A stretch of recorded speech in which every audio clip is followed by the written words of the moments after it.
Trump and his policies at all. And when you come right down to it, I think they would rather see our economy crash than see Trump be successful. And I think they want to try to turn Donald Trump into a failed president. I think they want to have him preside over a economic depression that they will blame him on. And you've already seen some movement by the Federal Reserve Board to raise interest rates. I think that's just the first of many interest rate increases that they're going to make through the Fed's Open Market Committee, the FOMC. They're the ones that really control interest rates because they set the key Fed rate, and all other interest rates are all directly geared toward that rate. And if they raise interest rates by another full percentage point, I think it'll definitely slow the economy. If they raise the rate by a couple of points, it'll actually make it almost impossible for the U.S. government to service the national debt. That's how far we've been backed into a corner by the Federal Reserve. And as I'm sure most of your listeners know, the Federal Reserve is not a government agency. Only one individual on the Federal Reserve is a federal appointee, and that is the Federal Reserve Chairman. The rest of the Federal Reserve's Board of Governors are not elected or appointed. They are merely representatives of a private banking cartel. I like to say that the Federal Reserve is no more federal than Federal Express. So do you think they're actually doing this on purpose? They decided, okay, here's Trump. He became president. Let's raise the interest rate. I mean, because we saw them raise the interest rates in December of 2016. And then as soon as he was in the presidency, they said, okay, let's raise it again. And we haven't seen this over the 8 years. So from what you're saying they're doing this on purpose now. I think they are. And I think they're trying to be subtle about it. They can't just jump in and say, okay, we're going to do 150 basis points. I think they're going to incrementally turn the screws on the Trump administration. And especially if Trump starts making any noises about reforming the Federal Reserve or about issuing U.S. Treasury notes to circulate side by side alongside Federal Reserve notes, that's when I think they're really going to drop the hammer on him. But just in general, they're unhappy with Trump, and I think they're going to incrementally raise interest rates to kind of sour the milk. They're going to try to slow the economy down. They're going to make, for years and years, the Federal Reserve has kept interest rates artificially low. So they have the excuse to raise them again because they've been artificially low for so long. We've been in zero interest rate policy for a long time, and now they're effectively in negative interest rates if you adjust it for inflation. So they certainly have all the justification in the world for raising rates, and I think they're going to continue to do so as long as they are displeased with Trump and his policies. So you don't think Trump is an insider? I mean, many people say, oh, no, he's an insider. We're being fooled. Do you think he's an insider or outsider? I think a number of people on his cabinet are insiders, but he personally, I think, still considers himself a white knight, and he still considers himself an outsider. He does have a lot of business interests, a lot of banking interests, a lot of corporate interests, but that doesn't make him an insider.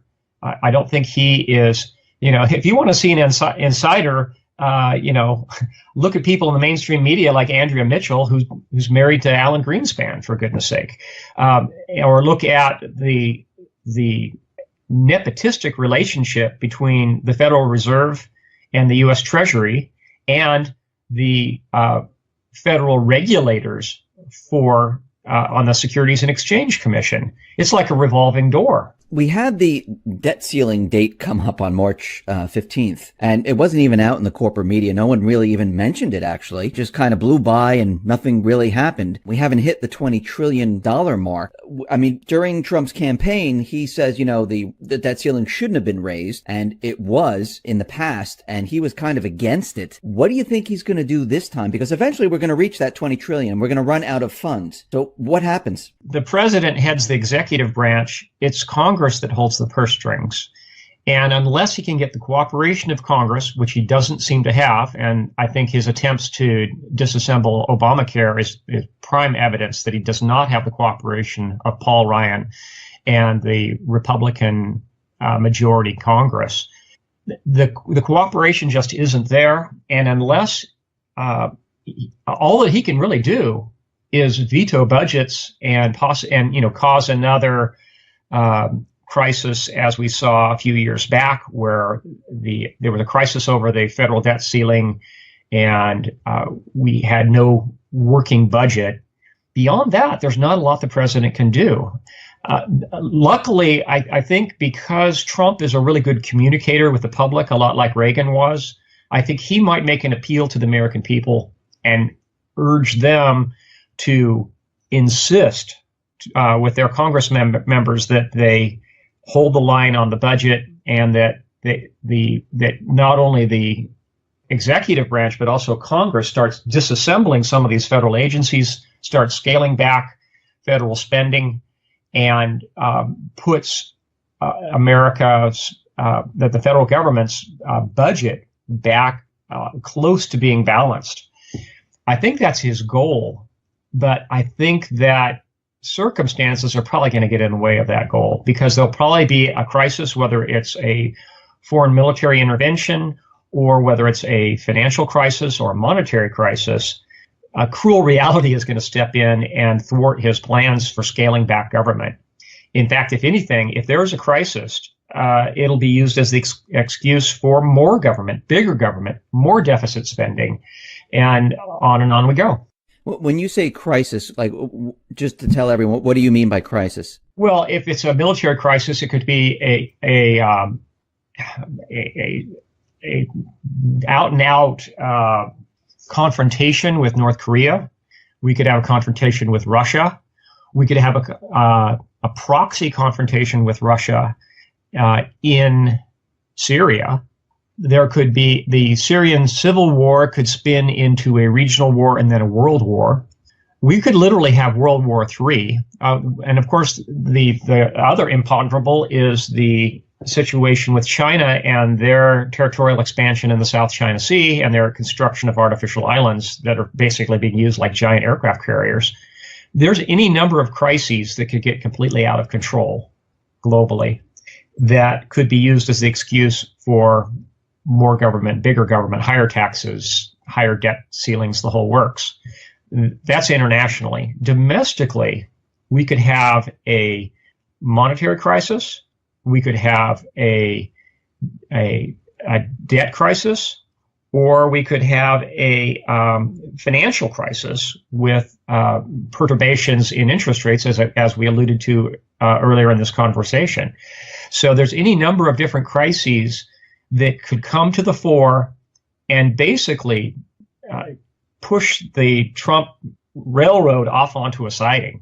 All of his plans for scaling back government could just go by the wayside. I just wanted to talk about North Korea for a second, because in the corporate media and Tillerson and Nikki Haley and the rest, they've been pushing the idea that North Korea is going to develop this nuclear weapon. They'll make it small enough to put it on top of a missile system. We know that North Korea has been testing some missile systems. Are they leading Trump down this path to get to war with North Korea? I don't know whether it's intentional or not.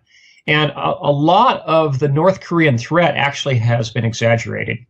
To begin with, to the best of my knowledge, and I do have some contacts within the Department of Energy on this. To the best of my knowledge, North Korea only possesses fission bomb technology, not fusion bomb technology. Basically, that means they have the A bomb, they don't have the H bomb.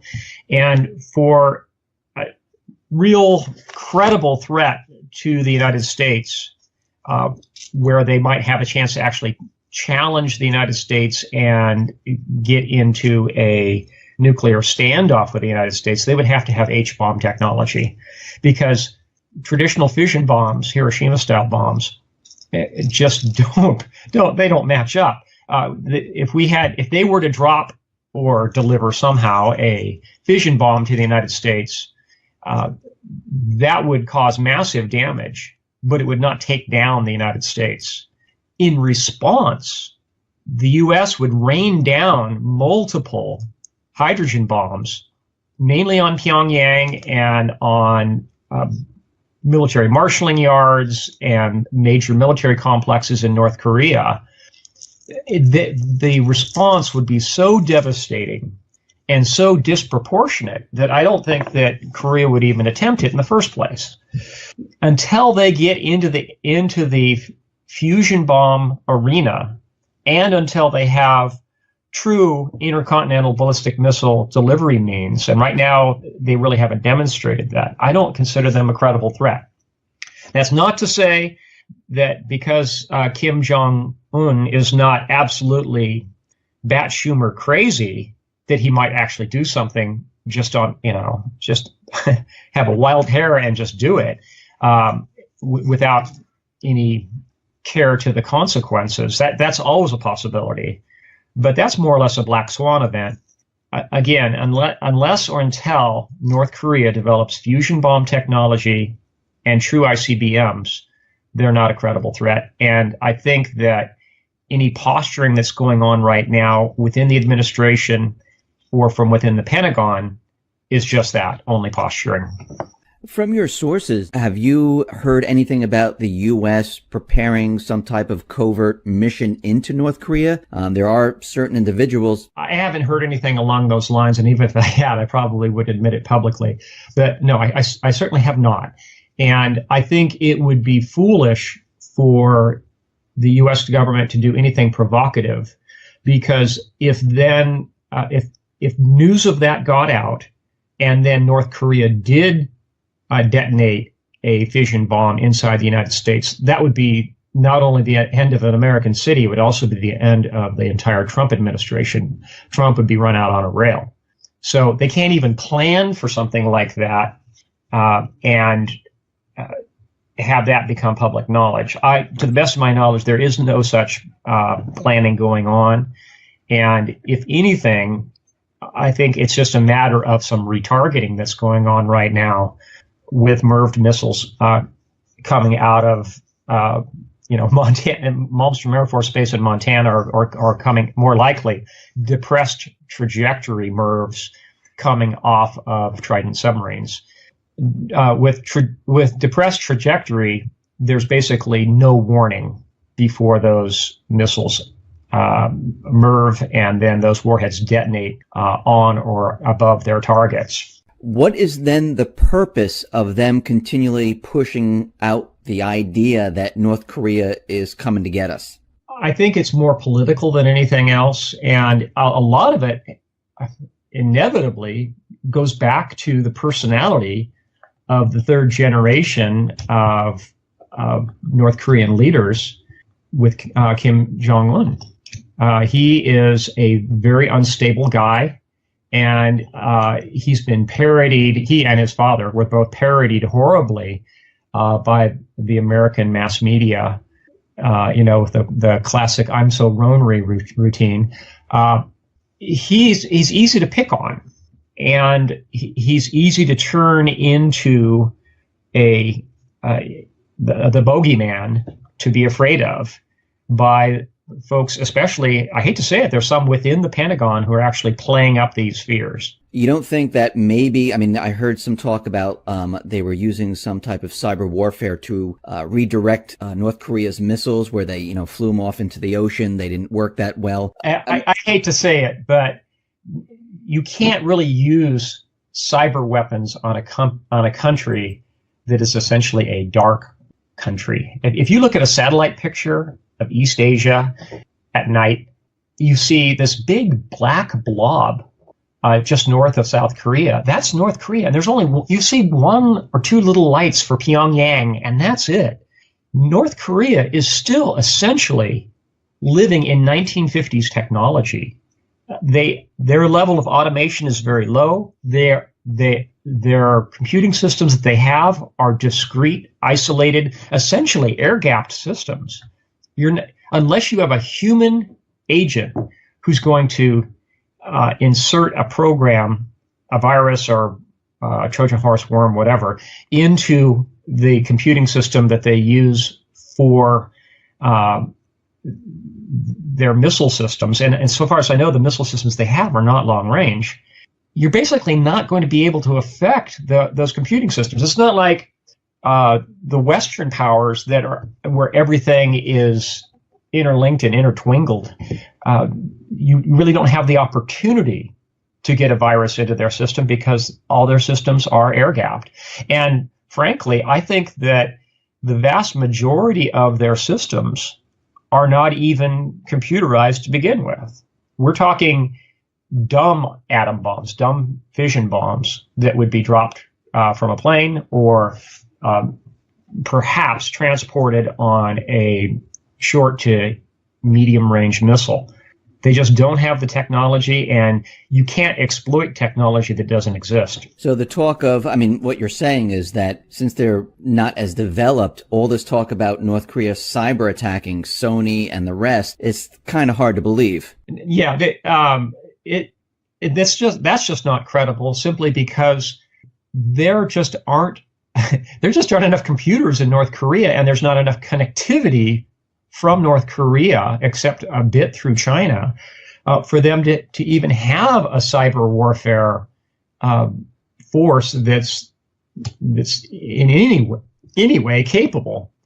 A lot of the pictures that you see coming out of North Korea show older generation technology computers sitting on desktops with traditional CRT screens that haven't even switched to flat panel monitors for these computers. That shows you how out of date they are. And these banks of computers that I think are just publicity photos. I don't think they really even have much of a legitimate cyber warfare apparatus.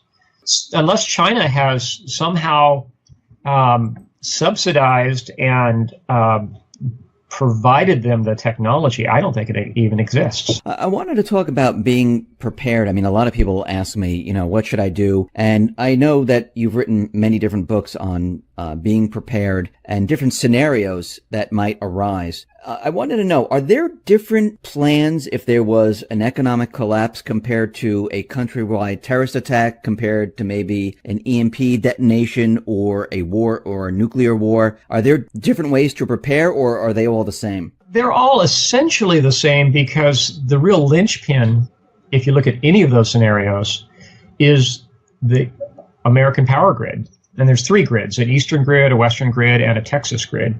If those grids go down, all bets are off. And any number of things could trigger those grids to go down, whether it's a computer virus, or whether it's influenza, whether it's an economic collapse, or whether it's a terrorist dirty bomb going off.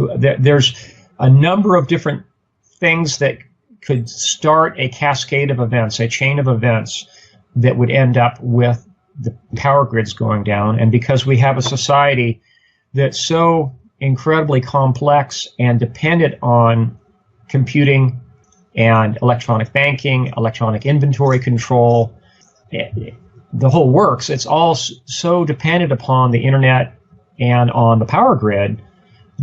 That's the real linchpin. And once the grids go down, all bets are off. What do you put the odds at that the power grid could come down? I would say in our lifetime, there's probably a close to 50-50 chance that we could see the grids go down for a period of more than a few weeks. And that is, from an actuarial standpoint, is a very scary figure, because if the grids do go down for more than a couple of weeks, we're going to see massive loss of life, chaos in the cities, and it could even get to the point where, as I portray in my novels, that it's just not recoverable, where you have a complete societal collapse that's triggered by the grid collapse. Now, I was in Manhattan. I worked in Manhattan in 2003 when the East Coast power, was shut down. And I was in New York, and it was completely black. It was completely dark. And the first 2 days, people were actually in a very good mood.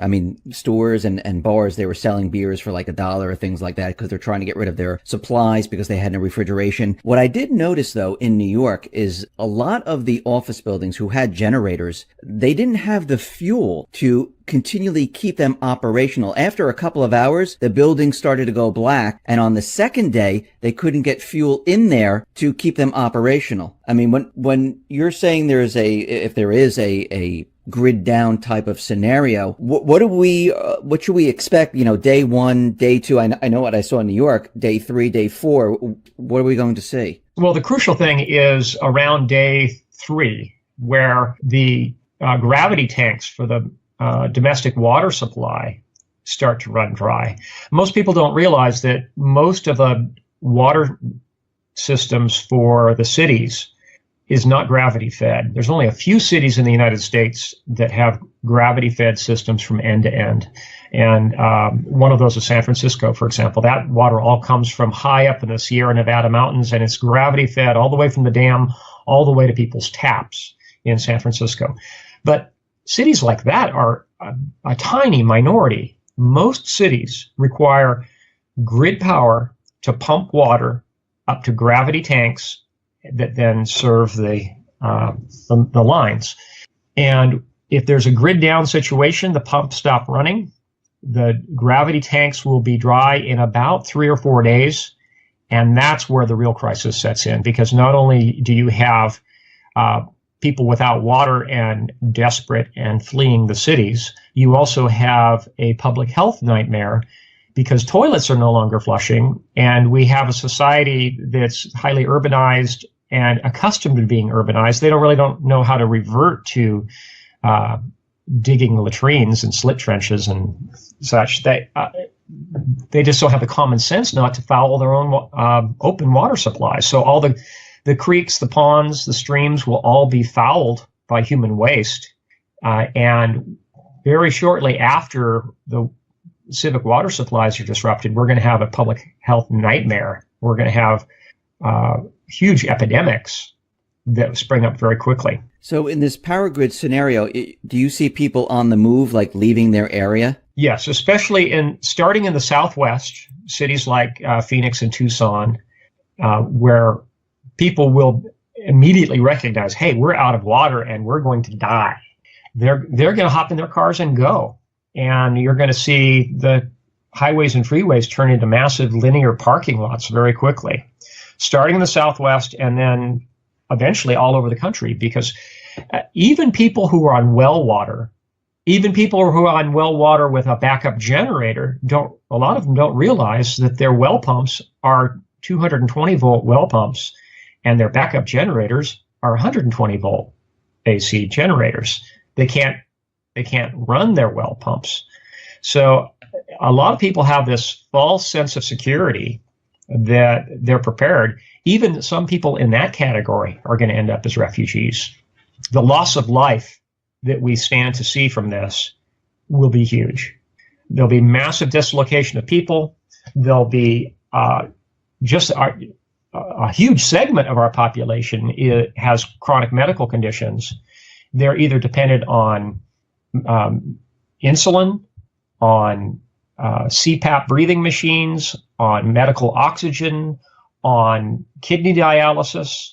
There's a lot of people that without grid power are just going to plain die. Now, I wanted to compare what we just said about the power going down, the grid shutting down, to being prepared for an economic collapse and how it differs. So let's say the power stays on, but the economy collapses. Then we'll have something more like the Depression of the 1930s, but on steroids, where we're going to see a lot more civil disruption, a lot more riots, looting, bank robbery, all of that going on, simply because we have a society that is far less homogeneous than our society in the 1930s, and more importantly, because we have a society with much more stratification and specialization.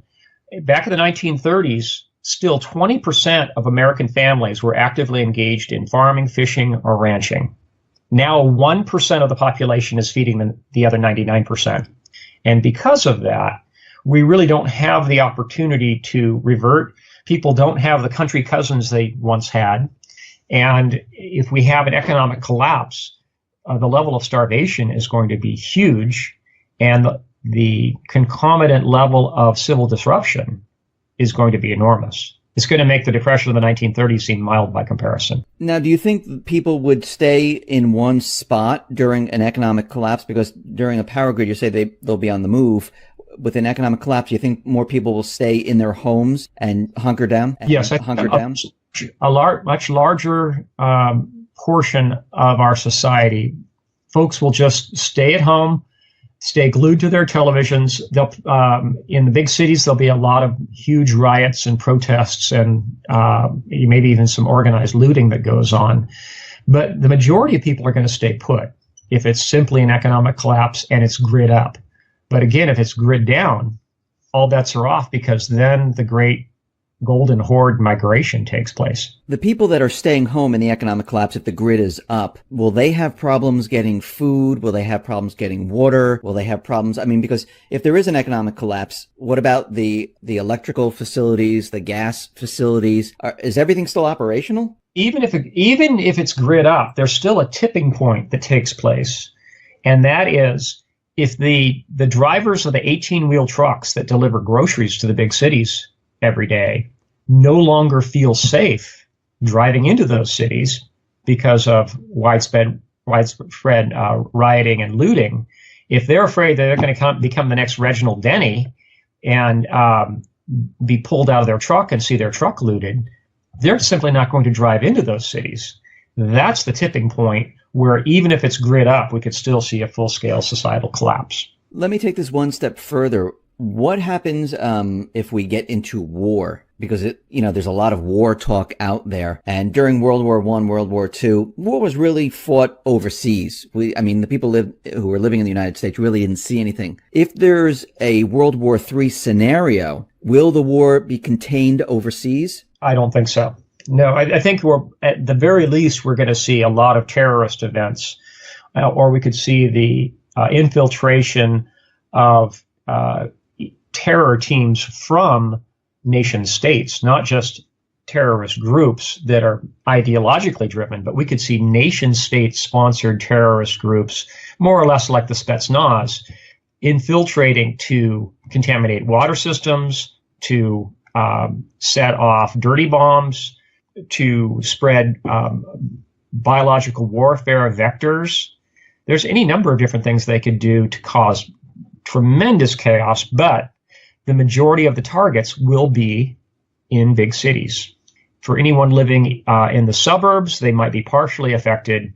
For anyone living way out in the hinterboonies, you'll probably be safe. So it's just one more reason to head for the hills, to move to a lightly populated area that's well removed from major population centers. When you say hit the cities, you're talking about missiles, like hitting the cities? Whether it's missiles or whether it's terror attacks, terrorists don't attack where the population density is light. They attack where they get their biggest bang for the buck and where the mass media is present to publicize it, because that's what they're really after. They want to instill terror into the hearts of the citizenry, and you do that with television cameras.